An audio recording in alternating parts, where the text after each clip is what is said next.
ونعوذ بالله من شرور أنفسنا ومن سيئات أعمالنا من يهده الله فلا مضل له ومن يضلل فلا هادي له وأشهد أن لا إله إلا الله وحده لا شريك له وأشهد أن محمدا عبده ورسوله صلى الله عليه وعلى آله وصحبه وسلم وبعد.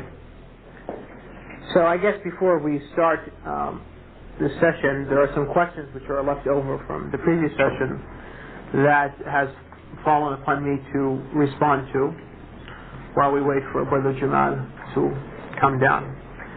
The first question was initially directed at a statement that Jamal made, but I'll answer it. How fair is it to say that those who are not Muslim are worshipping some form of the devil? I am very new to Islam, but not new to worshipping one and only one God. So this question is two parts. The first part is, how fair is it to say that those who are not Muslim are worshipping some form of the devil? If you are not worshipping Allah, and I mean by worshipping Allah in the sense that of Tawheed, that all your acts of worship are given for Allah alone, you are in actuality worshipping the devil. And the evidence of this is that Allah subhanahu wa ta'ala informs us of what will occur on the Day of Judgment in many passages of the Qur'an, and in this passage in Surah Yasin, Allah subhanahu wa ta'ala tells us that it will be said to the children of Adam, have I not taken a covenant with you, children of Adam, that you do not worship Satan?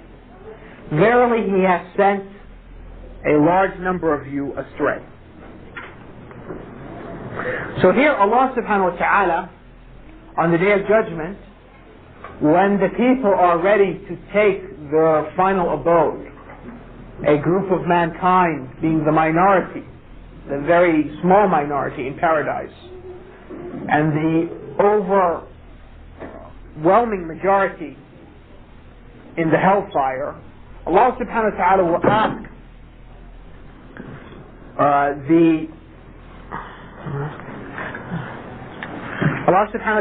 ask the people, humanity, O children of Adam, did I not take a covenant with you that you do not worship Satan? Verily he has set astray a large portion of you. So here Allah subhanahu wa ta'ala asked them that they should have not worshipped Satan, meaning they should have worshipped him. So Allah divided the worship into two categories: those who worship him and those who worship Satan. So this is why it is accurate to say that those who are not worshipping Allah, and when we mean by worship, the worship means Tawheed, they only worship Allah alone, are in reality worshipping in the end Satan, irrespective if they are worshipping a prophet, or if they're worshipping a saint, or if they're worshipping a rock or a tree or their desires. In the end, that worship is a type of the worship of Satan. So that's part of the question. The second aspect, the questioner wrote, I am very new to Islam, but not new to worshipping one and only one God. And that is correct, because Allah has created us upon the religion of Islam. And the Prophet ﷺ said in a hadith that there is not a single child which is born except that it's born upon the fitrah, which means that natural state which Allah has put His creatures on. And then his parents make him a Jew or a Christian or a Magian. So that a person feels that he is not new to the concept of worshipping one God, there's no problem with that whatsoever. Even if he was not a Muslim or she was not a Muslim, in the sense that they were upon their fitrah. That even though they were not raised as a Muslim, their fitrah was not corrupted by the education they received, whether from their parents or society. So they recognized that God existed, Allah existed, and they recognized that they should worship Him and submit to Him, but they did not know how to worship Him. And that's what the statement Muhammad Rasulullah, that testimony, benefits, that it shows us how we are supposed to worship the Prophet Muhammad sallallahu alaihi wasallam. What is the way to lead us, or what is the way that Allah wants from us, or that worship. But obviously if a person recognizes that Allah is one and He only is to be worshipped, but then disbelieves in the Prophet Muhammad ﷺ after news of the Messenger ﷺ approached him, then that faith would not benefit him anything, and he would be a disbeliever. So I hope that clears up that question sent to Brother Jamal. The second question is that we believe in our religion, Islam, is the correct path with no doubt. And the Christians believe that they are also correct. They truly believe that they will go to heaven. Could it be that we have our reality and they have theirs? This is a belief which is held by a group of people and has been held even before the coming of the Prophet Isa alayhi salam and the Prophet Muhammad sallallahu alaihi wasallam. It's a philosophical method, philosophical school, and it's known in English as sophistry. And one of the aspects of this school, sophistry, is that whatever a person believes, that's reality. Sophistry is a school, is a philosophical school of the ancient Greeks, who were idol worshippers, pagans, that whatever a person believes in his mind or holds in his heart, that's the truth. And you find that, maybe not as a belief system to some extent, but you find that as a system of behavior and a system of activity or of conduct now in the West, whether the United States or Canada or elsewhere. If you tell somebody something, somebody might respond, well, you have your way and I have my way. You know, you've got what you've got to do and I've got what I have to do. Or, you know, what did they used to say in the 70s? Different strokes for different folks. And stuff like that. This is an expression of this philosophical school, that whatever a person believes to be right is correct. And in terms of belief, whatever a person believes is correct, that's reality. But this goes against revelation. It goes against history, and it goes against common sense. And I'll explain how. And also the fitrah, four ways. The fitrah, the natural state. It goes against revelation in the sense that Allah subhanahu wa ta'ala has informed us that there is a correct belief, and has informed us that those who believe in Christianity, their faith is incorrect. Allah subhanahu wa ta'ala says in Surah At-Tawbah that they have disbelieved those who say that the Messiah is the Son of God, Son of Allah. And Allah subhanahu wa ta'ala has condemned the Christians in many passages for saying that Allah subhanahu wa ta'ala is either a Trinity or that Allah has a Son or so forth. So therefore it goes against revelation, because if we were to accept that what Muhammad sallallahu alaihi wasallam came is true, and that this was from Allah, then therefore this must be falsehood, because we find in that revelation that the revelation condemns the Christians and calls them disbelievers, and say that what they believe in is falsehood. In fact, the Prophet ﷺ informed us that on the Day of Judgment, mankind will be standing waiting for their judgment. And every object which the people used to worship will appear to them. So those who worshipped Isa, Jesus the son of Mary, the Prophet ﷺ informed that the devil, who was making them this worship good for them, will come to them in the form of Isa ibn Maryam. And when the Christians see him, they will think it's Allah. This is on the Day of Judgment, on the stand. And they will follow him, thinking they have won victory. But they will follow him, and then they will go into the hellfire. And likewise, the Prophet ﷺ said that the idols will appear. And the people will then, who used to worship these idols, will think this is God, this is Allah, this is their object of worship. And that will lead them to the hellfire. And likewise, the sun and the moon, for those who used to worship the astral bodies and so forth. Until the only ones who will be remaining on the stand will be the believers and the hypocrites. And the hadith continues that then Allah subhanahu wa ta'ala will come to them in a form that they will not recognize. Allah subhanahu wa ta'ala will appear to the believers, and the believers will see him, And Allah will say to them, I am your Lord, and they will say, we seek refuge with Allah from you. Because they will not recognize this to be Allah. Until they will then say to Allah, then Allah will say to them, how will you recognize your Lord? They'll say, between us and Him is a sign that we will know that this is our Lord. And then Allah subhanahu wa ta'ala will uncover His leg, or His foot in one riwayah. So when this happens, this is the sign. So all the believers will fall down prostrate. But the hypocrites, their back, their spinal column will become like a pole. And they will not be able to bend down and prostrate. And then a wall will be set between them and the believers. The believers will go to paradise and the hypocrites will go to hell. This is a very long hadith which I shortened just for the sake. So the point is here the Prophet ﷺ has even shown us that besides that the fact that the Qur'an has told us that it's disbelief, but that the Prophet ﷺ has informed us in this hadith that to worship Isa or Christianity is an illusion and is not something which is real. And that is why when Isa will not even come to them, it won't even be Isa. It will be the devil who made that worship good for them or beautified in their eyes, will come to them in the form of Isa, and that illusion will still remain in their minds until it leads them into the hellfire.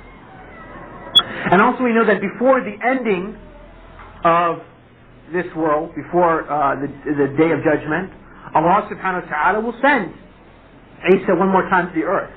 Because all three religions are waiting for a promised one. The Jews are waiting, the Christians are waiting, and the Muslims are waiting.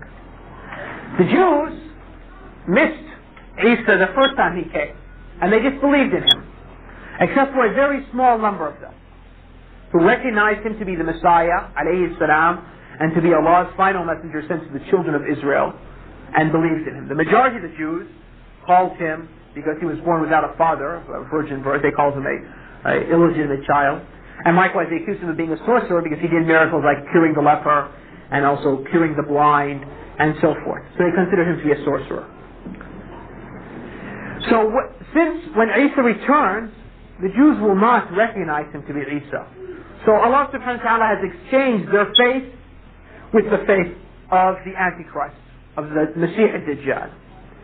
And that is why in those final days, the ones who will be most attached to the Antichrist or to Masih ad-Dajjal will be the Jews. In fact, the Prophet ﷺ informed us in a hadith that the close entourage of a Masih ad-Dajjal will be 12,000 Jews, or was it 20,000 hadiths? Sorry, was it 12 or 20? 12,000 Jews from a city in Persia or Iran called Isfahan, and they'll have Persian shawls on their shoulders. And Ibn al-Qayyim said, in a book of his written, and you know Ibn al-Qayyim died in the year 751, so that's almost 700 years ago, or a little less than 700 years ago. He wrote in his book called Hidayat al-Hayara, or Guidance to the Perplexed, in answering the objections of the Christians and the Jews. He said, and before the day of judgment, the Jews will have a state and an army, so they can be prepared to fight for the Antichrist, Masih ad-Dajjal. Now the Christians, they recognize that the Masih alayhi salam was, that Jesus the son of Mary was the Messiah, but they think that he is the son of Allah.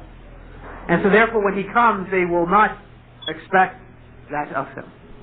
But the Muslims know him to be the messenger of Allah and to be Allah's word, meaning that Allah created him by saying be and he was, and to be Allah's spirit, that meaning that he was a spirit created by Allah, a soul created by Allah, and that he's Allah's servant and Allah's messenger. So when he comes, as the Prophet ﷺ explained to us, he will come in the ranks of the Muslims, and he will be a ruler of the Muslims, ruling by the Qur'an and the Sunnah, and that he will also exterminate the pig, which the Christians made lawful for themselves, and break the cross, which means he'll put an end to this of Christianity, because the Christians will have no longer excuse. Isa is in front of them, and therefore he will not accept from anybody jizya. In the sense at that time, you either have Islam or the sword. So therefore we know that from this aspect, from Revelation and also from history, right, that the argument that everybody can have their own reality. The Christians have theirs and we have ours is incorrect. So we have two more evidences. I said we can know this is false from revelation and from history and from I said by the natural state and by intellect, by reasoning. As far as the natural state, everyone knows that some things can only be how do you say this in English? What's the term for it? Like when it's something is either hot or cold, black or white. This is philosophical so far. Anyway, I'll give you the term escapes me now. But, what? Yeah. That for instance, that if something is opposites, it can only be one of the two.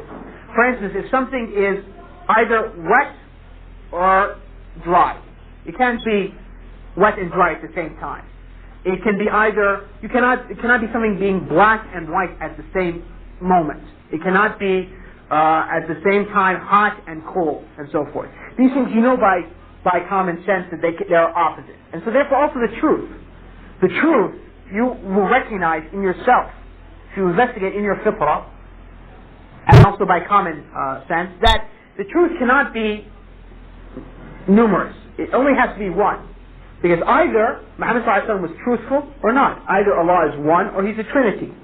And so therefore the idea that these things are all just reality that you have in your mind and therefore it's truth, so everybody has his own reality, is incorrect, as I explained briefly by these four ways. And as I said, this is a philosophical school called sophistry, which claims, one of its madahib, one of its schools of thought, claims that the aqaid or the beliefs follows or the realities follow whatever one's belief is. The haqa'iq follows the aqaid.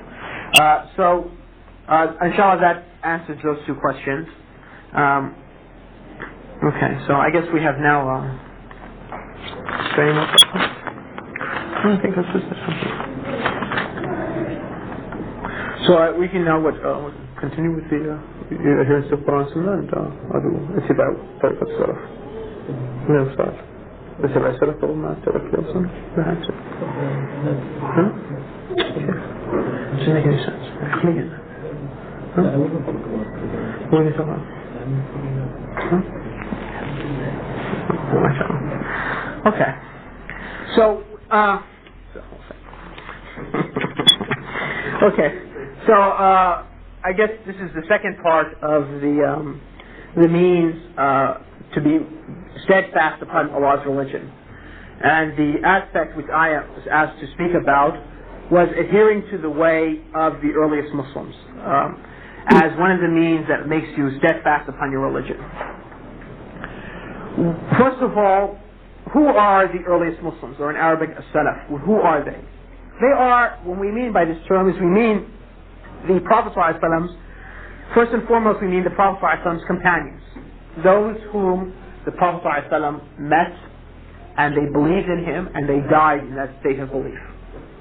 And in particular, those who were known to have transmitted from him knowledge, like the four Khulafa, Abu Bakr, Umar, Uthman, and Ali, like his wife Aisha radiallahu anha, like Abu Huraira radiallahu anhu, like his cousin Ibn Abbas, who also transmitted much knowledge from him, like his servant Anas ibn Malik. These are the first and foremost of the Salaf al-Salih. And we find in the Qur'an that Allah subhanahu wa ta'ala describes for us that one of the tasks of His messenger is to teach.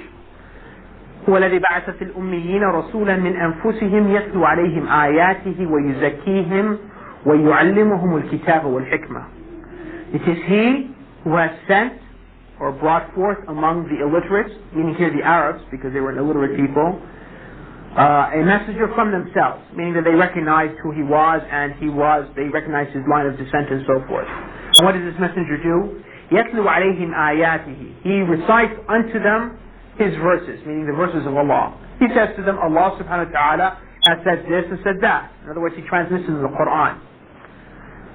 وَيُزَكِّيهِمْ. And he purifies them of their sin. and that is by them following him, they purify themselves from their sin, and that is an aim in itself of the aims of sending the Prophet Muhammad ﷺ. And the third matter is وَيُعَلِّمُهُمُ الْكِتَابَ وَالْحِكْمَةِ, and he teaches them the scripture, meaning the Qur'an, and the hikmah, which is the wisdom.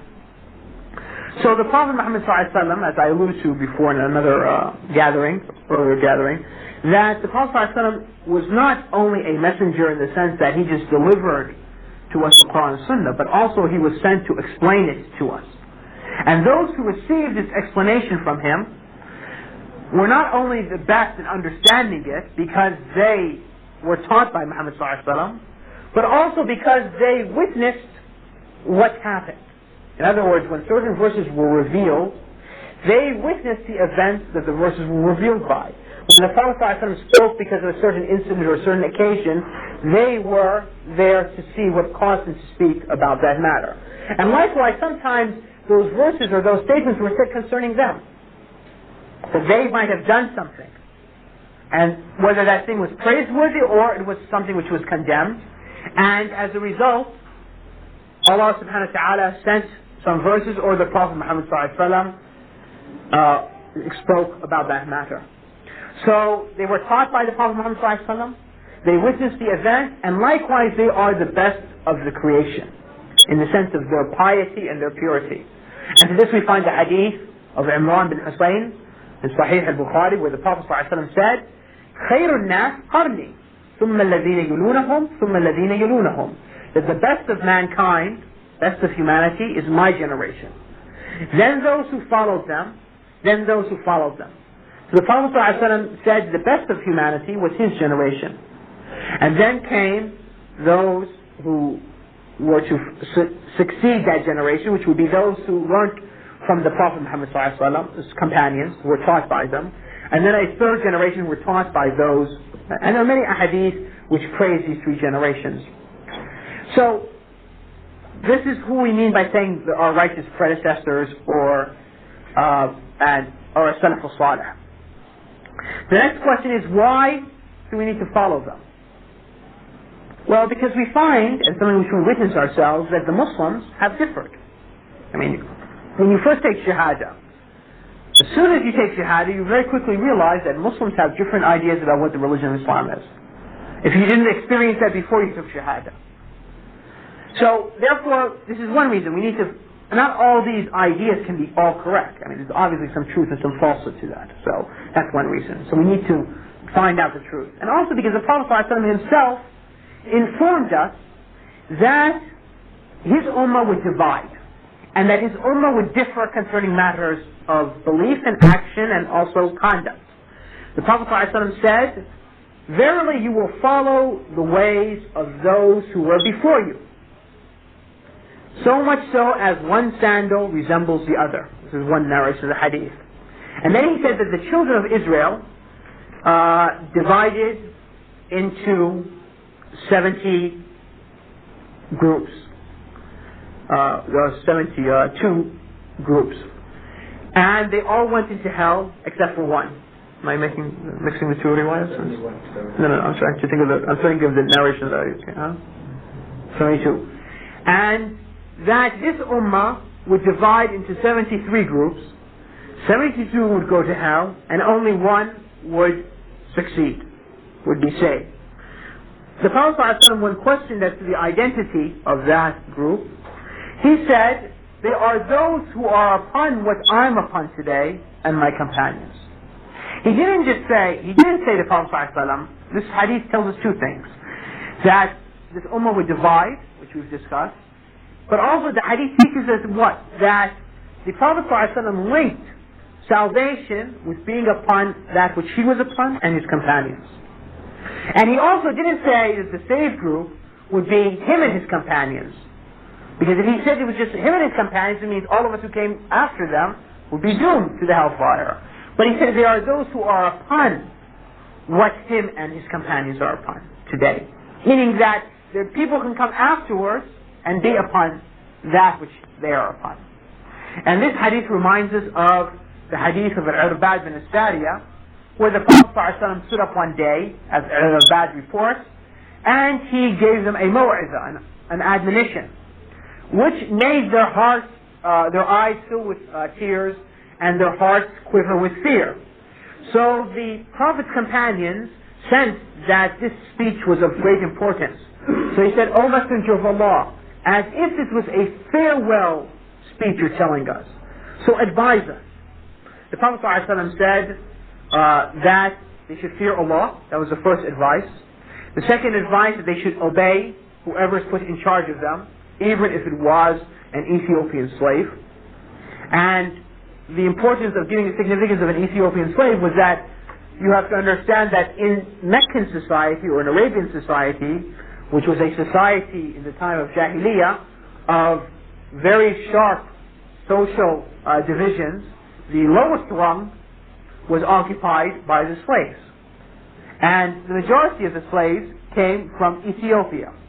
So by the Prophet ﷺ indicating that they should hear and obey whoever is put in charge of them, it is a point to them that the point is that they should obey those who are put in charge of them, irregardless of what that person's origin is, and that Islam has wiped out these type of ideas.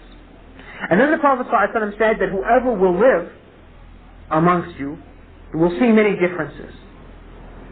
And then the Prophet ﷺ gave the cure to this disease. So there are many differences. So he said, فَعَلَيْكُمْ بِسُنَّتِي وَسُنَّةِ الْخُلَفَاءِ الرَّاشِدِينَ الْمَهْدِيِّينَ مِنْ بَعْدِي. So it is upon you to follow my sunnah, my way, and the sunnah, the way of my rightly guided successors. And he described these successors as Rashideen and Mahdiyin. Rashideen means that they are correct in their aqidah and their beliefs. And Mahdiyin means that they are correct in their conduct, in their actions. And the Prophet ﷺ said, عَضُّ عَلَيْهَا بِالنَّوَاجِذ, that you should stick firmly to this. And he gave an example like biting it with your molar tooth. Like if you know that if you give a stick to a dog and it bites it on the back of its teeth, it's almost impossible to pull that from that dog's mouth. So in the sense we should stick to that sunnah of his and of his successors in that manner. And then he forewarned us of falling into things, وَإِيَّاكُمْ وَمُحَدِّثَاتِ الْأُمُورِ, and beware of innovations, additions to the religion. For every innovation is an error, meaning it sends you to the astray. So here the Prophet ﷺ informed us that division would occur, and he told us that the cure to this division and success in this world and in the hereafter is by sticking to his way. Likewise, Allah subhanahu wa ta'ala has expressed this in a verse, whereby which that Allah subhanahu wa ta'ala says in Surah An-Nisa, وَمَنْ يُشَاقِقَ الرَّسُولَ مِنْ بَعْدِ مَا تَبَيَّنَ لَهُ الْهُدَى, that whoever splits off from the messenger after guidance has come to him, وَيَتَّبَعْ غَيْرَ سَبِيلِ الْمُؤْمِنِينَ, and he follows other than the believer's path, نُوَلِّيهِ مَا تَوَلَّى وَنُصْلِيهِ جَهَنَّمْ وَسَاءَتْ مَصِيرًا. We will send him, and he follows other than the believer's path, we will send him the direction which he has chosen for himself, and we will burn him in hell, and what an evil destination. So here Allah subhanahu wa ta'ala has said that if you split off from the Prophet ﷺ after guidance has come to you, because Allah is not going to punish anybody if he's ignorant and he was looking for the truth, so you've received guidance and you split off from that, and what did he say? And follow other than the believer's way. So therefore the implication here is that the Prophet, if there are believers, that their way is like the Prophet ﷺ. And who are these believers first and foremost if we would not be the Prophet's companions? Because when Allah subhanahu wa ta'ala used to address them in the Qur'an and say, Ya ayyuha alladhina amanu, O you who believe, who was he addressing?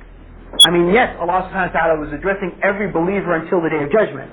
But first and foremost, he was addressing those people in Medina who were believing in the Prophet ﷺ. And likewise, when the Prophet ﷺ used to say, Ayyuhal mu'minun, also it meant, oh you believers, also directed to them. So, these are some of the reasons why we say it is required upon the Muslim to follow the way of the righteous predecessors or a salaf. Next question comes, is that how does that help us in being steadfast upon our religion?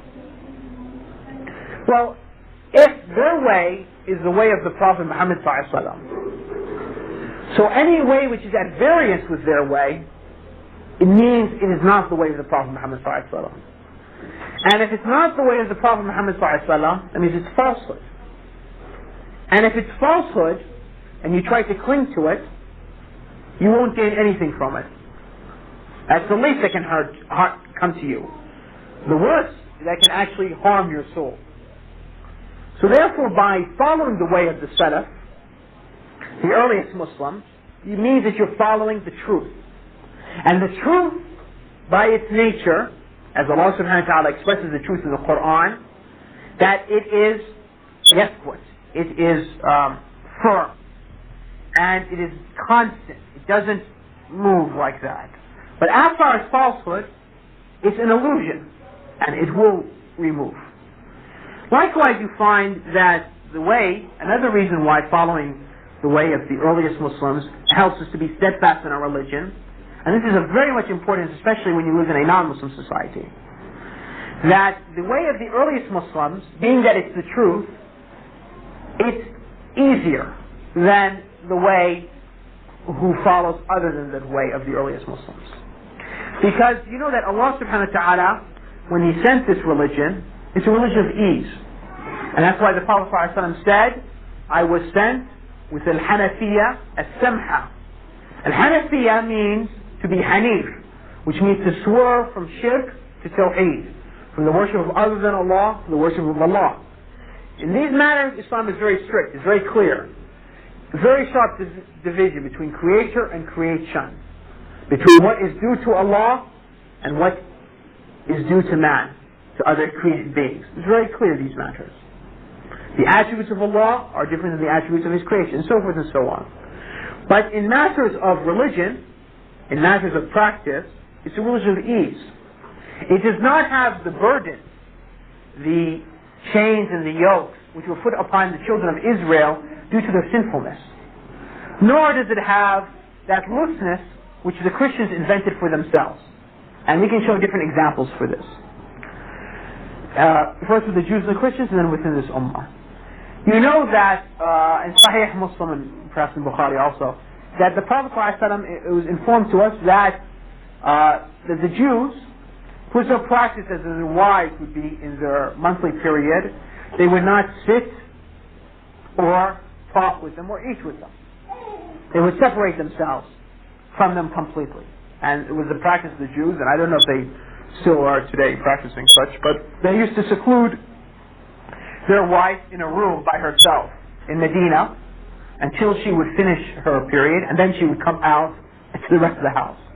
Now obviously, for those who are married, would realize that this makes a very difficult living situation.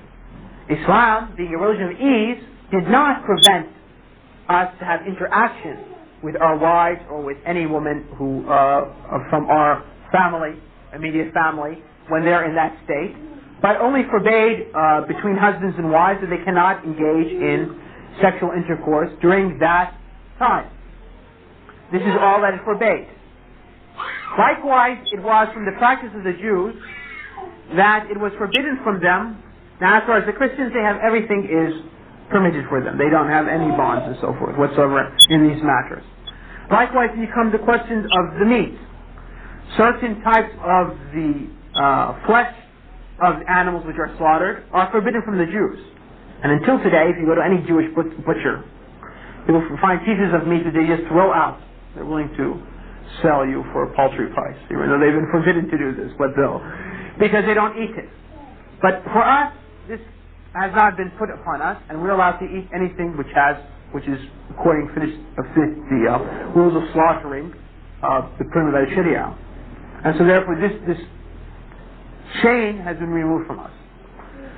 Now, likewise, when you follow the way of the Salaf, you will find that there are many things which you can do which are much easier for you. And I'll give you an example. One of it, which is, and this is probably useful especially in cold climates like in Canada and some areas of the United States, wiping over your socks. or your shoes when you want to pray. If you look at the way the Prophet's companions understood this, they understood that anything which covers the foot, irrespective of the material it's from, is permitted to wipe upon. Whether it's from cotton, whether it's from wool, whether it's from leather. And the narrations from this are very many concerning this issue. And so long as one puts on these foot garments while he's in a state of purity, he can then wipe upon it for 3 days for the traveler and 1 day for the resident, as the hadith of Prophet ﷺ have shown. The people who came after the Prophet's generation and much after, they started to add conditions to this. Some of the conditions was that you have to be able to walk in these for a certain distance, a mile or whatever, 1 mile or I don't know. Another condition of it is that they have to be able to stand on their own. In other words, they have to be like shoes, you know. They can't be like socks, which if you try to put them, they'll fall off like that. Another condition is that they have to be thick enough that when you wipe on it, you cannot feel the moisture on your skin. They added all these conditions which are not found in the Prophet ﷺ Sunnah. As a result, the Muslims who follow this way, it becomes very difficult for them to make salah. So much so that when Muslims started to use European-made clothing at the first part of the century, and instead of using leather footwear, they started to use like cotton or something like that, like socks and so forth, many Muslims stopped praying during the cold days in Syria because they were under the impression that they could not wipe upon their socks, and therefore if they would break their ablution, if the wudu would come to an end, and they would say it would be too cold, they would be afraid to take off their foot garment, their sock or whatever, because if they had to wash it, the water would not be heated, they would feel they would get cold and sick. So that forced a man called Sheikh, who was about 100 years ago, Jamal Zarabozo, to write an essay particularly about this problem, because in the schools, most of the people were not wiping on their socks because of this. And similar to this, I remember when I was in college, and it wasn't a century ago, it was just about a decade ago. A lot of brothers who also had these opinions, they would not wipe upon their socks for prayer time. So when it would come time for prayer, the university was very angered that you take off your socks and wash your feet in the actual sink. They prevented that, and they used to send police and so forth to watch the Muslims at certain times of the day. But anyway, the point is that they would argue, well, we cannot wipe our socks, so therefore we have to wait until we go home before we do Zuhr and Asr and so forth. So what is this? By them not following the way of the earliest Muslims, which is the way of the Prophet ﷺ, it became harder for them to apply their religion. And so therefore, this is one example. There are other examples. Perhaps in the question and answer session more will come out. But the point is that this is two reasons why when we follow the way of the earliest Muslims, which we see we're commanded to follow, it helps us being steadfast in our religion. The first sense, because it's the truth. And the nature of truth is that it is firm and fixed, while the nature of falsehood is that it's an illusion and it goes away. And the second reason is because in that way we will find ease, because Allah subhanahu wa ta'ala sent the Prophet Muhammad sallallahu alaihi wasallam with ease. And especially when you're living in a non-Muslim environment, okay, any license given to you by the Sharia, not given to you by your desires or by your whims or so forth, but given to you by the Sharia, sometimes it's very important in order so that you can keep up with your religious obligations, because a lot of times this makes it easier for you, and Allah subhanahu wa ta'ala knows best. I think I'll let Brother Jamal now continue for the rest of the session, inshallah.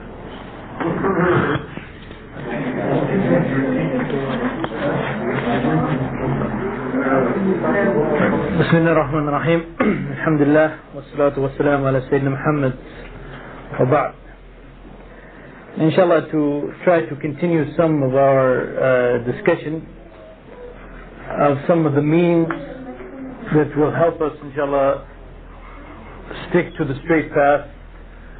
As I mentioned in the earlier lecture, I will try to give some perhaps more practical examples. We discussed earlier some broad kind of ideas.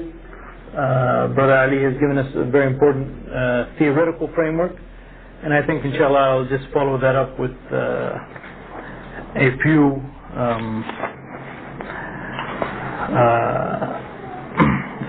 practical ideas that we can keep in mind, inshallah, that will help us keep along the straight path, inshallah. And the first of these, that I would like to mention is turning to the Qur'an and reading the Qur'an.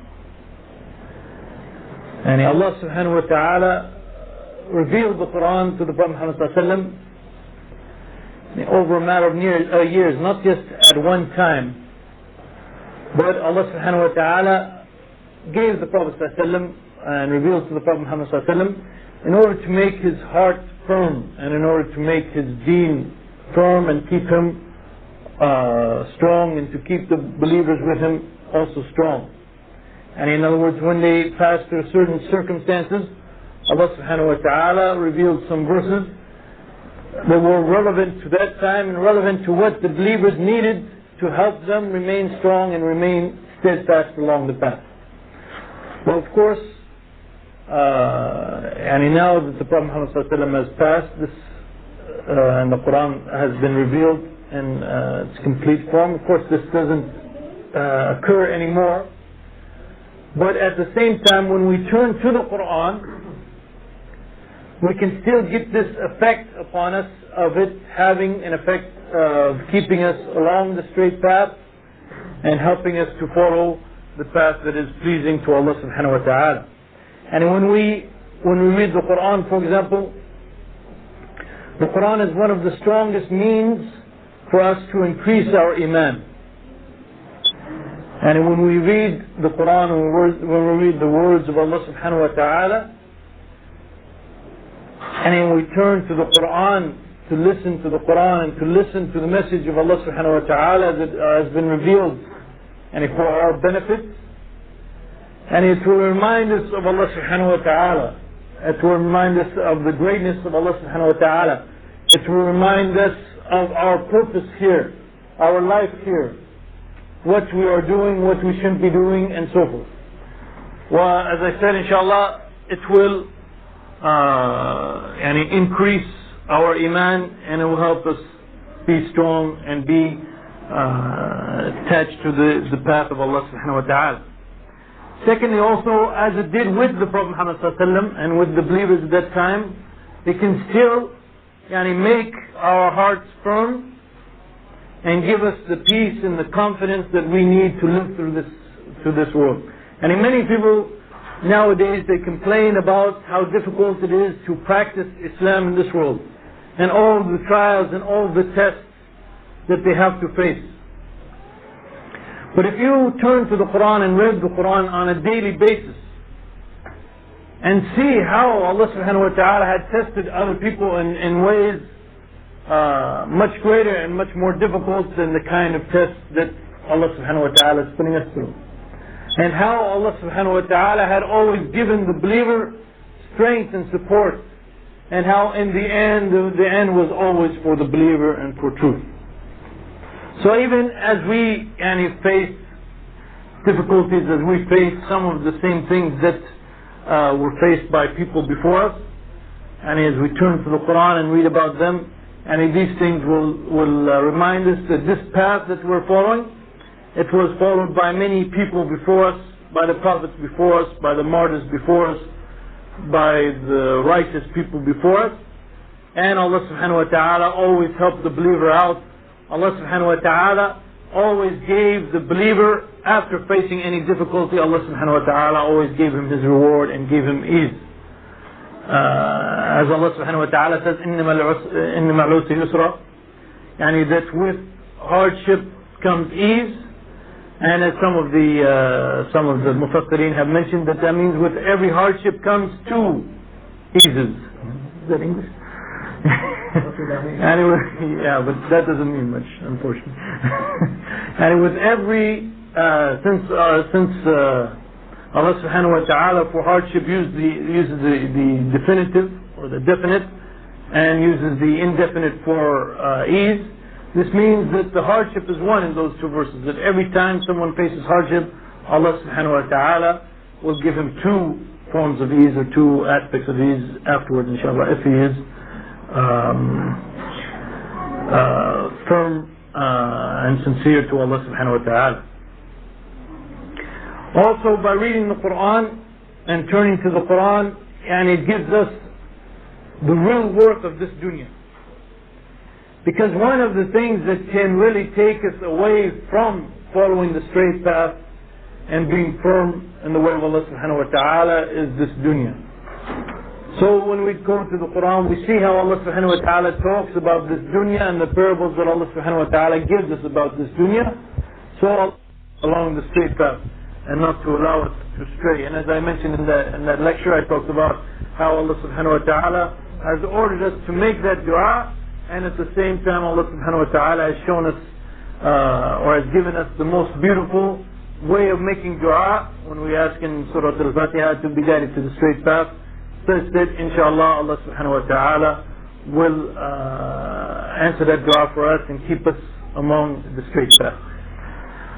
Well, another aspect that is very important, inshallah, that will help us stay along the straight path is the effort to go out and to acquire sound Islamic knowledge.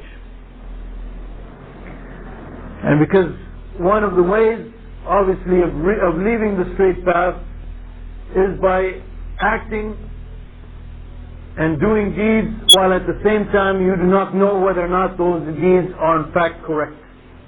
Like ad-Dallin, for example, the Christians, and those who are similar to them. And you don't just go out and act and you don't even know whether or not this act that you're doing is correct or not. But instead you should seek the proper knowledge to make sure that the act that you're performing is the correct act, that is halal, that is permissible in the sight of Allah subhanahu wa ta'ala, and it is done in such a way that Allah subhanahu wa ta'ala is pleased with it.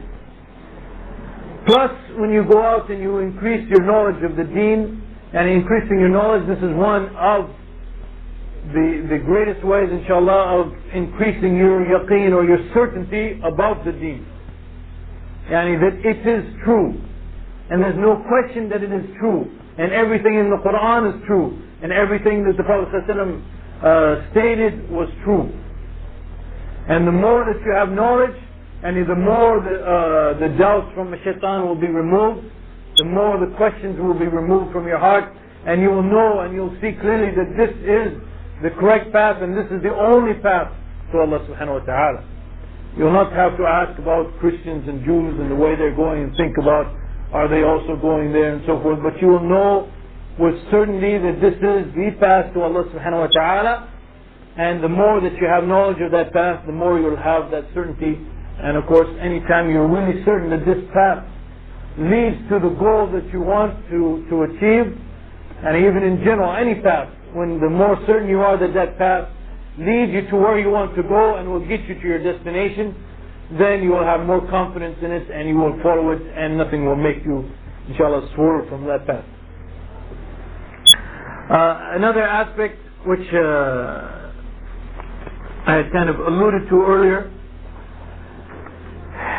is by studying and following the examples of the prophets that have come before us, the Prophet Muhammad ﷺ, and also the Prophet Muhammad ﷺ and his seerah and his sahaba and so forth. As I said, I kind of alluded to this one already, because many of the trials and many of the temptations and many of the kind of fitna that we face, and if you study the lives of the prophets, and if you study the life of the Prophet Muhammad ﷺ, if you study the lives of the sahaba, you'll see that they all had to face these kinds of things. And Allah subhanahu wa ta'ala shows us in their stories and in their examples how they responded. And Allah subhanahu wa ta'ala is also showing us how we should respond for us to have the correct response and stay along the straight path. You guys done with your game of tic-tac-toe or?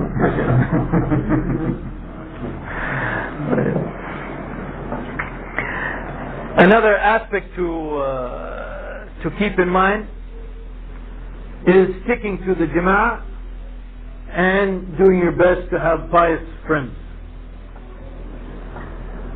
And sticking to the jama'ah, what I mean by that, of course, is to be around the Muslim community and to be part of the Muslim community, as the Prophet ﷺ has described, that the wolf comes and eats that sheep which is alone and out by itself and has strayed from the rest of the sheep. And also, especially in living in the kind of societies that we are living in the United States and Canada. I guess that's. And especially in these kinds of societies, if we allow ourselves to stray from the Muslim communities, and man by his nature seems, at least according to Ibn Khaldun and others, he's kind of a social animal. And if you're not going to mix with the Muslims, you're probably going to mix with somebody else. And in these societies, who are you going to mix with? And you're going to mix with people who are going to take you away from the path of Allah subhanahu wa ta'ala. And if you don't find the mosque, the local mosque, and find the best people in that mosque and stick to them and have them as your best friends, let's say when you make a mistake, they can advise you, and when you forget about Allah subhanahu wa ta'ala, they will remind you. And if you don't go to them, you're going to end up being with people or being in circumstances where the exact opposite is going to be happening. They're going to be making you forget about Allah subhanahu wa ta'ala. They're going to be encouraging you to disobey Allah subhanahu wa ta'ala and so forth. So especially in the kind of situations that we are dealing with here in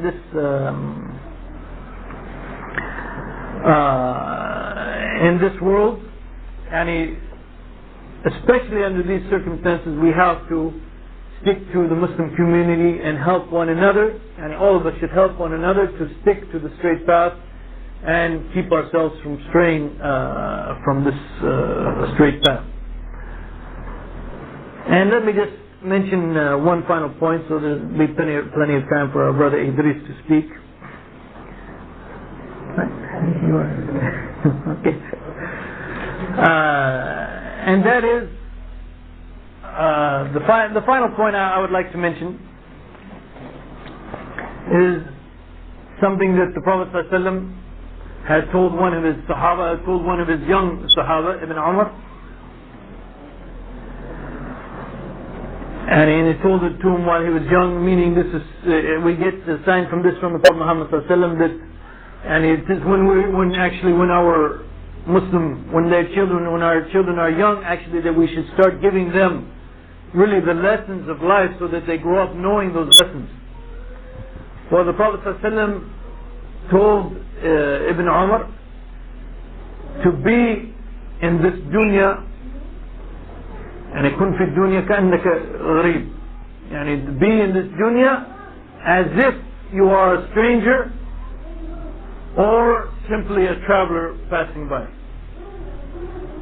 And be in this dunya as if you are a stranger or a traveler. Well, this hadith, I think if we really understood it and applied it in our lives, and it will be very effective for us to keep us along that straight path.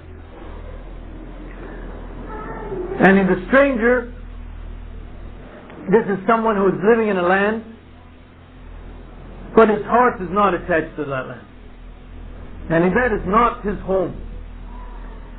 His home, his love, his desires is someplace else. And if, for example, me being here in Toronto, I cannot wait till I get back home. Sorry, but that's no offense, nothing personal. But my home is there, my commitments are there, all my affairs are there. So I am here, but actually my mind is there, and my heart is there. And I don't belong to Toronto, and I don't belong in this area at all. And with respect to the believer, where is the believer's heart? Where is the believer's mind? And it is not in this dunya at all. Be in this dunya as if you were a stranger. And in the believer's real home, the real place where he should feel that he belongs, is Jannah. He should want to be in Jannah. As some of the scholars said, discussing this hadith, that when Allah subhanahu wa ta'ala created Adam and Eve, He put them in Jannah and then He threw or removed them from Jannah. Right? So the believer should always have in his heart and in his feelings that he wants to go back to his home, which is Jannah. And this is where he should feel that he should be, and this is what is on his mind. And this is where, and this is what he is preoccupied with. His home. He is not preoccupied in these 3 days in Toronto. You think I'm going to try to rent an apartment or get a house or something like that? Also, the believer, when he is in this land, his intention, his goals are not to get as much of this dunya as he wants, as he can, because this is not where he belongs. He doesn't feel like he belongs here, so he doesn't have any need to do that such thing. Or he should be like a stranger. And some of the scholars, they said that or here means bal, that the Prophet ﷺ told him that either you be like a stranger, or in fact be like a traveler. And because a stranger, he could live in a land and kind of make it his home a little bit, even though he's a stranger in that land. Now anyone who's come from overseas to study here, sometimes they stay for 5, 6, 7 years. They're a stranger, but they kind of make it their home while they're here. So the Prophet ﷺ said, or better, even better, be like a traveler. And if someone on the path, on his travels, like what we've been talking about all day, as-sirat al-mustaqim. The traveler, his only concern is to get out of there and to move on to his destination as quickly as possible. The only thing that he will do, for example, he'll stop for gas and maybe get some food or something that will help him move on. And this is how the believer should look to this world. And that he is here just to get those provisions, those things that he needs to move on the straight path to Jannah in the hereafter. So keeping in mind the reality of this world and how we should look towards this world, as we see in this hadith of the Prophet ﷺ and other hadith and other verses in the Qur'an. And this should be something foremost in our minds of what is our attitude to this life. And inshallah, if that attitude is clear in our minds, that will help us stay along the straight path. And we have to teach this attitude to our young from the time that they are young. Don't wait until they get into high school or college and then tell them, oh, by the way, we're Muslims and therefore this is our attitude towards life. And you teach them, yes, you pray like this and you pray like that, but the real understanding of Islam, you think that they can't understand it until they're much older. And I was at a conference one time and there was You are again, huh? And if you don't want me to speak, just tell me. And I was at a conference one time, and there was like a session like this, and then there was a youth group. And I remember in the youth group, they're running around playing and so forth. And one of the people in the youth group, he was 18 years old. He was a student at UC Berkeley. A student at UC Berkeley. He just finished high school and he just entered Berkeley. But still, from the point of view of some Muslims, he's not yet ready to learn about the deen and sit with us. He's still out running around with the youth. And they call the youth from 10 to 18 or whatever, and they have smaller than that. And this is something we're missing from the guidance of the Prophet Muhammad ﷺ to teach our youth. Ibn Umar was quite young at that time. I don't know exactly what year this event took place, but Ibn Umar was still quite young at that time, and the Prophet ﷺ gave him this advice. Ibn Abbas, many times the Prophet ﷺ, some of the most important advices related to Aqidah, the Prophet ﷺ gave it to Ibn Abbas or Ibn Mas'ud. All of them very young when the Prophet ﷺ died. And so we have to inculcate this in our youth and also ourselves, and the older generation, and about what is our attitude towards this dunya. Our attitude towards this dunya, we should realize that we want to be on Sirat al-Mustaqim. We are just traveling through here. We just want to take from this dunya what will help us achieve our goal of reaching Jannah in the hereafter.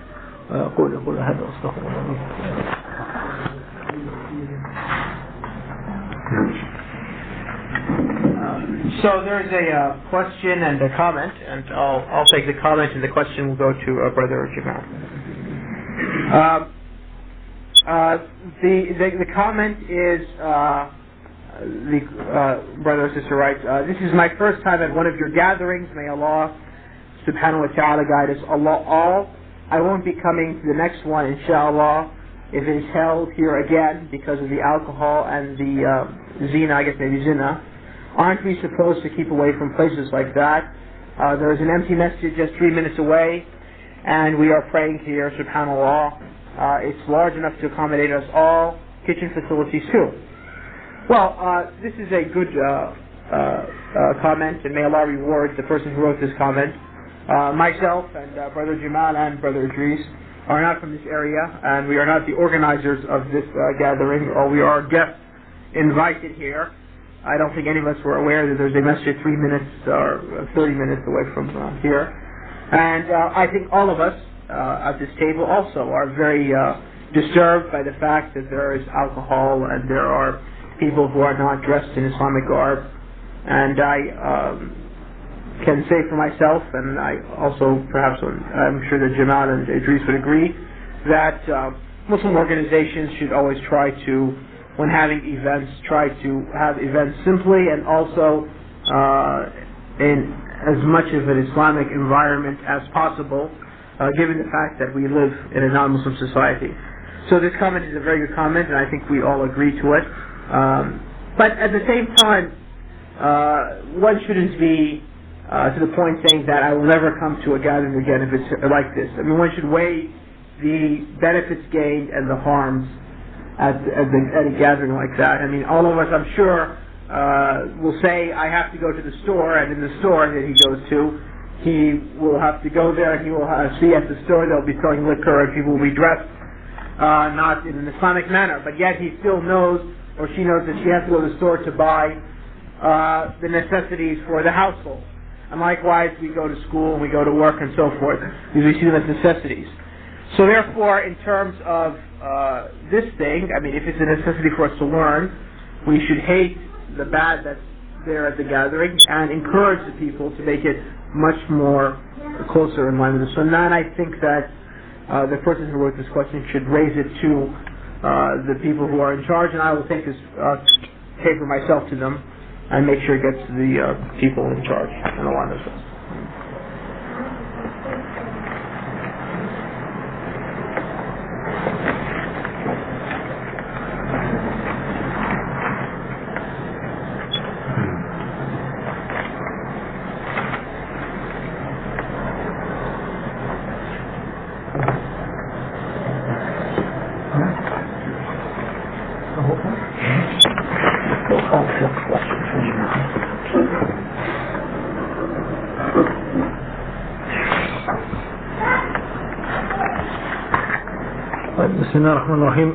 There's a question here that states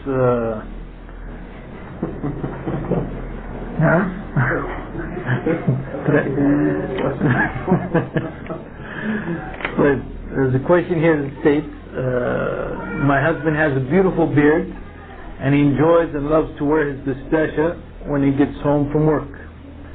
His parents think he should cut his beard more short to his chin, and he should not wear his distasha unless he is going to the masjid. What is your opinion? P.S. He considers his work clothes as uniform. His family thinks he is going to the extremes, dressing in Muslim clothes when he is not working, and his beard should only be if he is more knowledgeable? Please comment. You mean only knowledgeable people should have long beards? MashaAllah. That's why you have a long beard, Ali, huh? MashaAllah.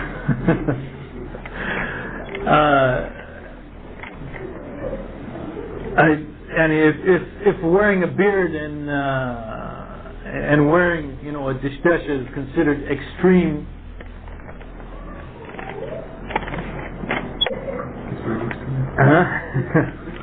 well, I guess the days of the Khawarij are long. It's so strange to me, that the things that harm other people the least, like this, people call it extreme, and other things that people do which are haram and harming themselves and harming others, people don't seem to care anything about it. And obviously wearing a beard and letting the beard grow fully, this is part of the Sunnah. And in not wearing clothing which is resembling that of the kuffar and wearing clothing which is known to be that of the Muslims, this is also part of the Sunnah, to not to imitate the disbelievers and also to distinguish yourself from the disbelievers.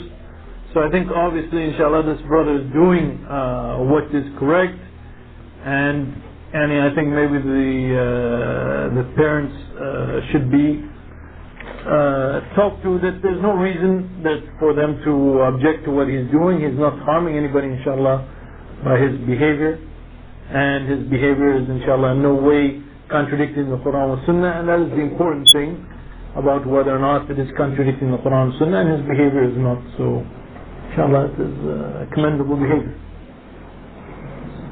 Okay. This one? This one. There's no one here that says next one on it, so.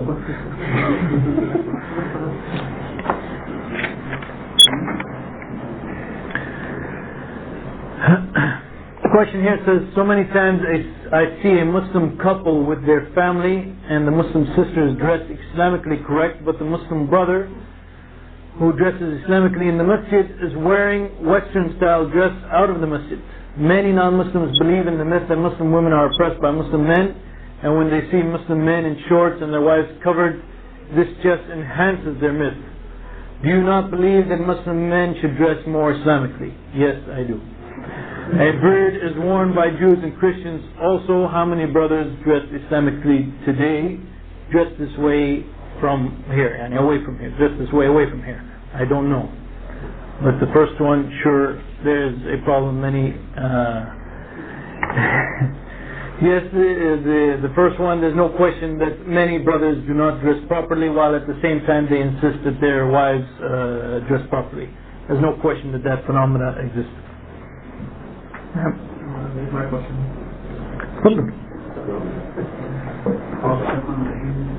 I got a comment about in this hotel about Vienna. That's true, that is a real comment, and the presence of alcohol is sadly, and nobody's agreeing with that. But we should see the benefits of that type of organization, because in this country, the Islam has hard time to get together, and now this hotel is a kind of accommodation for everybody. Things that true that is haram in this hotel, yes, but our responsibility is maybe to keep away from them and don't even look at them and don't encourage them and don't stand close to them. So I recommend the brothers don't sit in the place where they sell alcohol. Like I saw brothers sit close to the bar, like 1 feet away. Like maybe sit far from it, okay? But I don't want to say that don't came to the organization, that we need everybody to get here. And if you're not happy with that, we'll leave Canada, because this is no, but listen, brother. This country, and the first exploitation of this country outside the world is force, which spreads all over the world. And alcohol is registered by the government, so what do you expect? We need to organize this stuff, but we need to follow certain rules to change everything later on when we're going to get organized.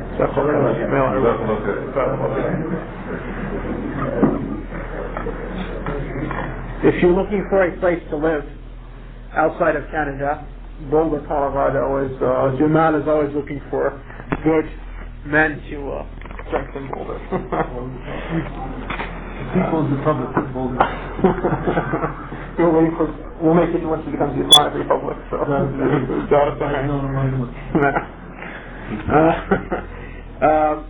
Sister is asking a question, something that I said. that she was unclear concerning what I mentioned, wiping over the feet for wudu. Is it permissible to wipe over cotton, wool, leather socks, as long as you have cleaned your feet before putting on your socks? 3 days for the traveler, 1 day for the resident, according to the Sunnah. Yes, you heard me correctly. The Prophet ﷺ did not inform us that the sock or the foot covering has to be of a certain material, and that's why we find that the Prophet's companions wiped over wool as they wiped over leather. The synthetics, of course, were not available during that time. So long as the condition is that, along as one wears them in a state of purity, and also the second condition that as long as it covers the foot, then it is permissible to wipe over it, irrespective of the material it's made from. Allahu A'lam. Are there any other questions, or should we? Okay. I asked this question earlier on, and I was told to wait for you to give it more appropriate answer. No, sure. The issue is, we had a good talk here before you came about before you came about the modernists and how they are trying to influence what Allah and His Messenger have already said.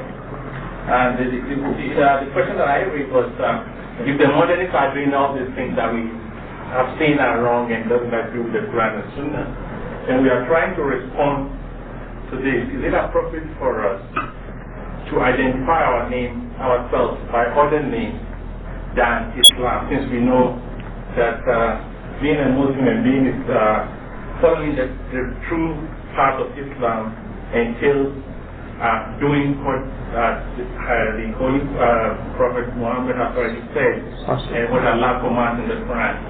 So I think being a Muslim is actually that, right?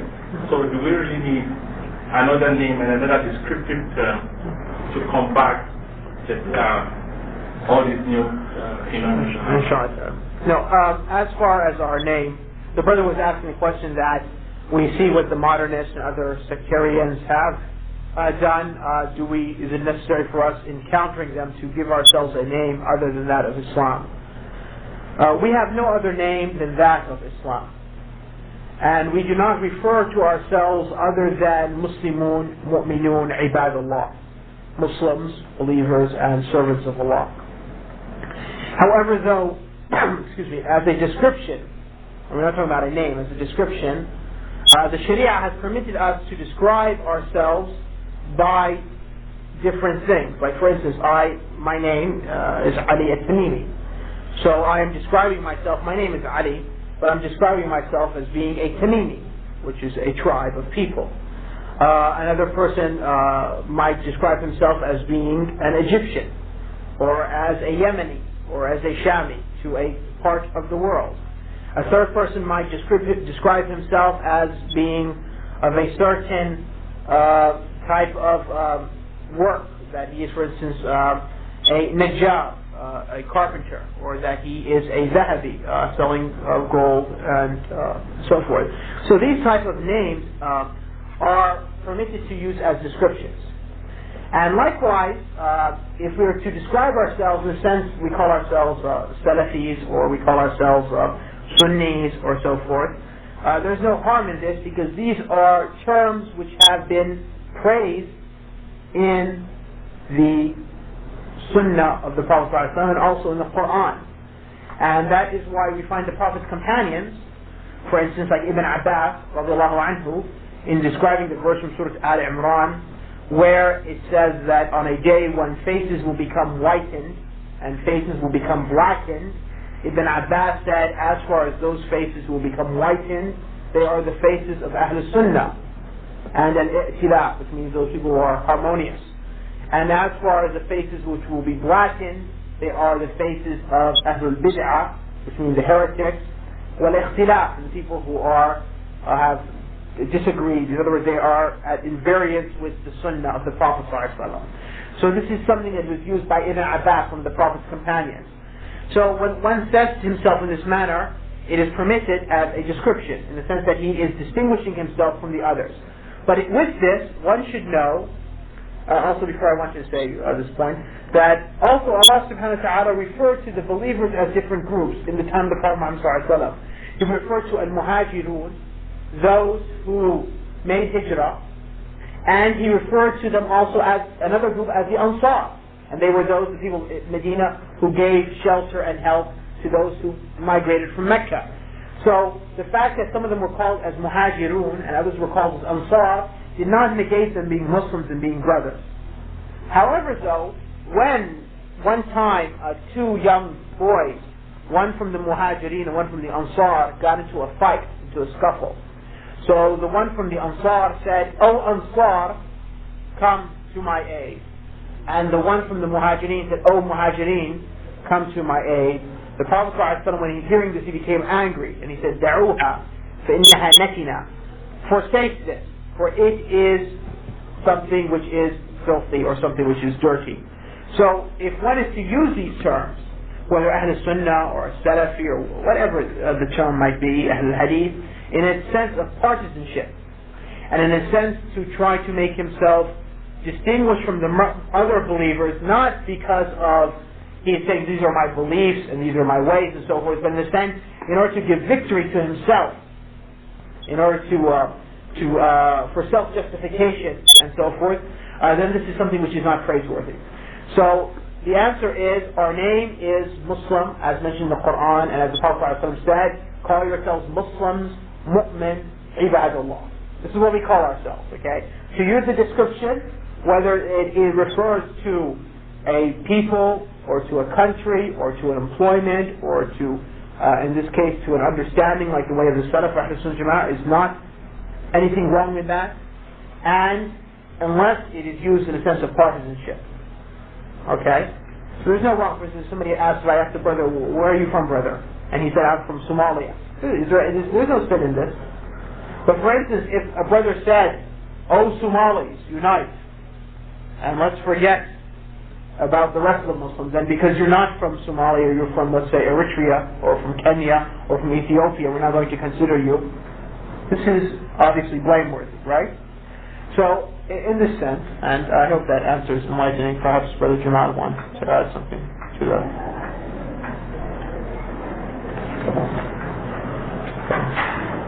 Is it your question? Or no. Huh? No.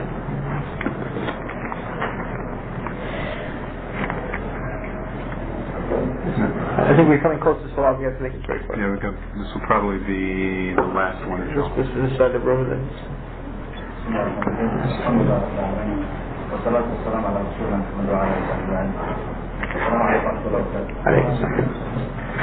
But I came from Arabic, and we have a problem that there's one group of Muslims, they call themselves that they believe, the Aqidah of Ash'ariyah. And what they preach is that they believe that, for example, Allah subhanahu wa ta'ala is not on the heaven, and they believe also that the Qibla is not in the right direction, and they pray, their special place, not a mosque. And also they believe that Sunnah wal Jama'ah or Salafin are kafirun. For example, if they hear Ibn Taymiyyah, they say he's kafir. And if they recognize Salafi or Salafi, they say first you have to make the Shahada, then our talk to you. And they are very powerful in Ottawa, in Toronto, or in Europe. And also they are very powerful in Lebanon and Syria. So in case, for example, the two brothers here have any information about their beliefs, would you share it with us, please? Okay, there's only 5 minutes, and the group he's referring to is the group of Abdullah al-Habashi and his followers. It's in the amount allotted time, I really don't have much time to describe them or to get into the issue of the Ash'aris and Ahl Sunnah. There are some books we have, Brother Idris has brought concerning al-Habashiyah in Arabic, which you can pick up from Brother Idris, I guess, outside at the booth or whatever. And also there's a book which has been translated to English called The Habashis, which we can probably refer to you how to get that. The translation is, it has maybe some problems, but it's okay. It's a good starting point. As far as the issue of the Ash'ariyah and Ahl Sunnah wal Jama'ah, I don't think I can really just like what I can say is that the fact that they call themselves Ash'ari is an indication in itself, if you contemplate it, that this cannot be the way of the Sunnah. Because Abu al-Hasan al-Ash'ari, rahmatullah alayhi, died in the year 312 maybe, okay? So, if they're saying they're following the beliefs of a man who died in the year 312, what was the Ummah believing before he appeared? I mean, there were Muslims before the year 312 Hijrah, right? I mean, we have Abu Bakr, we have Umar, we have Uthman, we have Ali, right? We have the four Imams, Abu Hanifa, Malik, Shafi'i, Ahmed ibn Hanbal. We also have the compilers of Hadith, who all of them died before the year 312, Bukhari, Muslim, Abu Dawood, Nasa'i, Tirmidhi, Ibn Majah. So what were these men, these scholars, and also from the women like Aisha, radiallahu anha, and other female scholars, what were they believing before the appearance of Abu Hasan al-Ash'ari? That's what we believe, what they were believing into. Okay? So then comes the question to see if whether the beliefs of Abu Hasan al-Ash'ari agrees to those beliefs or not whether our beliefs agree to that of Abu Hasan al-Ash'ari's beliefs. This is from a very logical point of view. As far as the specific issues, if you contact us in about a week or so, there will be a tape, inshallah ta'ala, about that, because I have a lecture next week in Britain which is discussing who are the Ahl Sunnah Jama'ah, the Ash'aris or the Ahl Hadith, the Salafis. And I'll go through those points in more detail, so you have to wait for that. In Arabic? I don't know.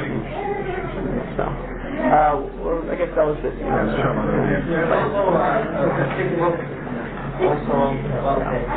That's right. You can show the brother like that. So I think it's brother. A quick question, just a 30-second answer. From what I've been able to read and understand, this dawah and manhaj is based upon tasfiyah and tawfiyah. What I understand, purifying the sources and then culminating of the hearings, looking for what is the dalil and then following them. So the proof of the Ahl Sunnah wal Jama'ah, the manhaj of Salaf Saleh, as opposed to maybe other people, as in looking for the dalil. Can you make some quick comment about the scholastic of the shuyukh that No, I mean, we should understand something that 30 seconds. First of all, that tawfiq and tarbiyah is a description given by one scholar, Sheikh Nasr, for this manhaj, for this methodology. This methodology is based upon the Qur'an, the Book of Allah, and the Sunnah of the Prophet ﷺ. That's what this religion is based upon. Okay? So, this, how it was understood by those who the Prophet Muhammad ﷺ taught, that's our understanding. That's what we strive to follow. Everyone else, his words and his actions are weighed against those two sources. So, even if it's a scholar who's recognized, like the brother mentioned, Ibn Taymiyyah, and I guarantee you, not everything that Ibn Taymiyyah said is correct. He's a scholar of Islam, he's one of the greatest scholars of Islam, but we do not follow Ibn Taymiyyah. We are not blindly following Ibn Taymiyyah. We are not Taymiyyun. Okay? Because this is not the Messenger of Allah. The Messenger of Allah was Muhammad bin Abdullah. That's who we follow. Now, we come to Ibn Taymiyyah then, right? Or you come to any other scholar, and you see, if Ibn Taymiyyah wrote something, said something, taught something, which is in agreement with that Book of Allah, that Sunnah of the Prophet ﷺ, then we accept it. If he said something in variance to that, we reject it. So, I mean, so that's what we should understand. As far as the scholasticship of the scholars, well, you know, scholarship is like, for instance, medicine. Okay? If you're not a doctor yourself, how do you now know in the medical community who is a good doctor and who is not as good doctor? How do they know who is the best surgeon in his field and who is not? There's ways within each field to know. And likewise among scholars, they have ways to know the strength of the arguments or the knowledge or the scholastic abilities of each scholar. So therefore us, as Muslims who are learning, or as average Muslims or general folk Muslims, it might be difficult for us to distinguish to us and so forth. So therefore we should stick to that which is clear and obvious from the Book of Allah, the Sunnah of the Prophet ﷺ, and let those minute details not, consume us, because to us we really, it's difficult for us to distinguish what is necessarily correct or not. Now when we learn and study and so forth until we become the level of scholars, then alhamdulillah we'll be able to judge. Just like if you were a doctor, you would be able to judge which is the best doctor in the field. And for anything, if you were a carpenter, the carpenter would be able to tell which is a better carpenter than another carpenter, in any branch of learning among human beings. And Allah subhanahu wa ta'ala knows best. سبحانك اللهم وبحمدك أشهد أن لا إله إلا أنت أستغفرك وأتوب إليك والسلام عليكم.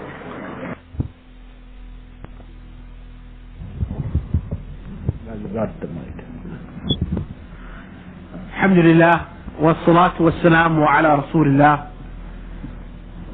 There is not much to say after hearing these endearing words by Sheikh Suhaib, and before him by Sheikh Bilal and Sheikh Jamal.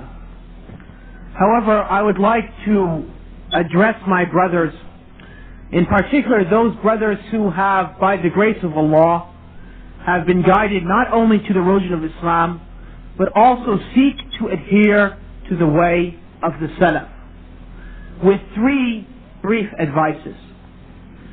The first advice is that the best way for us to learn the way of the Salaf is through our reading of the Qur'an, pondering over the words of Allah, and reading the words of the Prophet Muhammad sallallahu alaihi wasallam.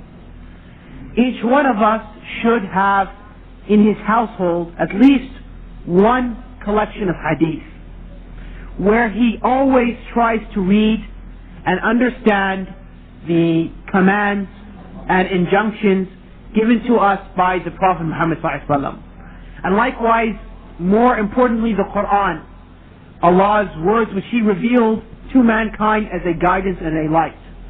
And in this, for those brothers who are unable to read Arabic and unable to benefit directly from the Quranic text or from the commentaries of the scholars, I know of no better means than the translation which has been republished in Riyadh, entitled The Noble Qur'an, done by Doctors Al-Hilali and Muhsin Khan.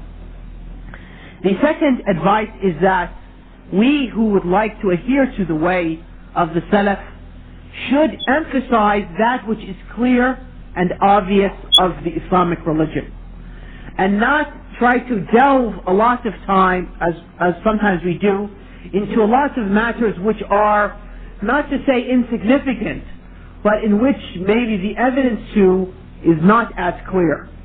We should stress among ourselves and with others those matters of Islam which there can be no difference of opinion about, like the matters of belief, the obvious matters of Tawheed, the pillars of Islam in terms of Salah, Zakah, fasting, Hajj, and other obvious symbols of our Islamic religion.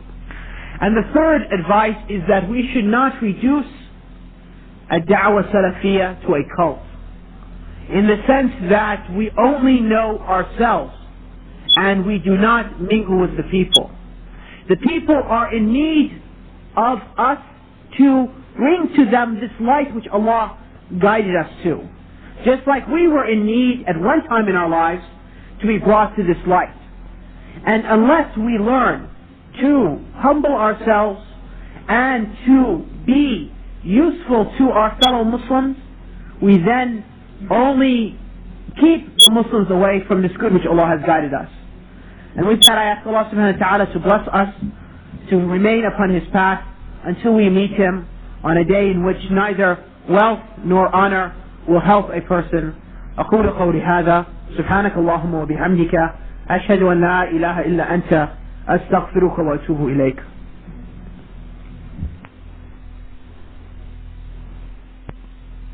From seeing the woman, that is the main thing. They must not see them. The woman must not be close to them. So what I think that in modern day times, when there is a lot of fitna and women, they come with all their makeup and this and that. So just to avoid such things, if we have curtains or if we have such types of barrier, that is better, that is good. But if there is no curtain, we will not say that you are doing something bid'ah. If there is no curtain at all, that is also acceptable. This is acceptable because this is Sunnah. So I don't say that it is not a sunnah, it is a sunnah, but it is better nowadays with all this fitna around us to have some curtain or have some barrier. So just in adding to Sheikh Suhaib's statement, that the addition of a curtain would not be classified as bid'ah, just as if the room in which the women are praying in a masjid is a separate room from that of the men, just due to the fact of how the masjid is made, or the building that has been purchased, etc. There is no specific way in which the masjid has to be. Because if we're going to argue that it should remain exactly as it was in the time of Prophet ﷺ, then we run into many problems. Because the floor of the masjid then was gravel, sand, gravel. The roof of the masjid was palm fronds. The light and the rain used to come down, fall in. So many problems we run into. The point is that the structure of the masjid, it can be built in whatever way the community feels is the most appropriate for their circumstances. The adding of the mihrab in the beginning, the curved section in the beginning, was to amplify, was added by the Muslim architects, to amplify the sound of the one leading the salat, the imam. And also the addition of the dome was partly for amplification and also for increased ventilation. And the minaret was added to increase the ability of the one calling the adhan to reach the community. These things don't have to remain. If we're building a masjid, we should use the money to the best, to the best advantage. That if we're going to spend almost the same price to build the main structure of the masjid, in order to add a dome and a minaret, in my view, this is wrong. We have little funds as it is. That money should be used to build additional classrooms or additional facilities in the masjid, rather than sticking with certain architectural innovations, which are acceptable innovations, where there was a need, when we no longer have the needs, because we have microphones which will amplify the sound sufficiently. We've got air conditioners which will, handle our needs for ventilation.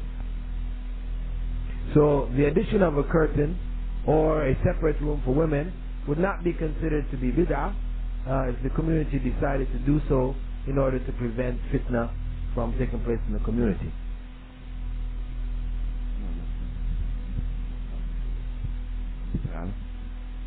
So here's a question pertaining to my lecture about Western perceptions toward Islam.